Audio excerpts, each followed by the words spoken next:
Hello everybody and welcome to the Daily Splatt for the 13th of January 2018, and today we're talking about the Great Barrier Reef. Now this series is recorded in Australia, but the Great Barrier Reef is on the other side of the country. It's basically a continent away, but it's a big issue. It's one of this nation's biggest tourist attractions. Or at least it was. The discussion today is based around a news article which was in The Guardian. I'm referencing The Guardian's website, so Mr. Laptop makes an appearance.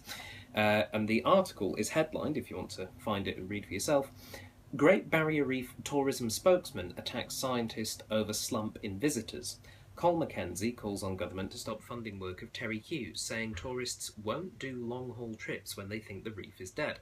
So essentially, Col Mackenzie, who is the head of the Association of Marine Park Tourism Operators, has come out and said that the work of Professor Terry Hughes, who is funded by the government, he receives Commonwealth funding to do his research, he's basically come out and said that this work is damaging the tourism industry around the Great Barrier Reef. To quote Mr. Mackenzie, and I will warn you, he is quite Australian in his approach, he goes, quote, "I think Terry Hughes is a dick. I believe he has done tens of millions of dollars of damage to our reef in our key markets, being America and Europe. You went to those areas in 2017 and they were convinced the reef was dead, and people won't do long-haul trips when they think the reef is dead." End quote. Mackenzie then goes on to cite the fact that in 2016 tourism in the region had returned to the pre-financial crisis levels, so there were lots of visitors, before saying that growth died in 2017, which he blamed on Hughes's negative comments. Now, it's an interesting one. It's an interesting approach from Mr. Mackenzie to, I guess, shoot, maybe not the messenger, but certainly a messenger. Mackenzie does have a point. If people think that the Great Barrier Reef is dead, that it's all 100% corally bleached, then they're not going to go. They're not going to want to see an attraction which is dead. But that is not what Hughes's research says. I mean, certainly what Professor Hughes has put out there doesn't paint a very overly positive picture. I believe it goes as far as to basically saying that only 7% of the reef is unaffected currently by coral bleaching. But I would think that a report like that, which it definitely doesn't say the reef is dead, but the reef is going to be dead very soon without immediate action, I think a report like that is more likely to generate a sudden influx of tourism, because you're going to have a whole bunch of people going, quick, we've got to see it before it goes. That just seems more likely to me than then I suppose people just saying, it's dead, we're not going to go. Although certainly if people believe that it's dead, then they're not really going to want to go and see it. I do agree with Mr. Mackenzie on that point. But I'm not sure that his assertion that everybody in North America and everybody in Europe thinks that it's dead is true. I think quite a few people are unaware, to be perfectly honest. I also think that perhaps maybe there was a spike in the tourism because, of course, a lot of these reports came out over the last few years saying that the reef is in big danger.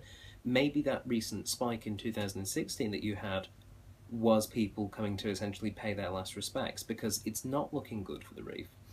And I would also say to Mr. Mackenzie, and if you're watching, hello, it's nice to sort of meet you, I guess.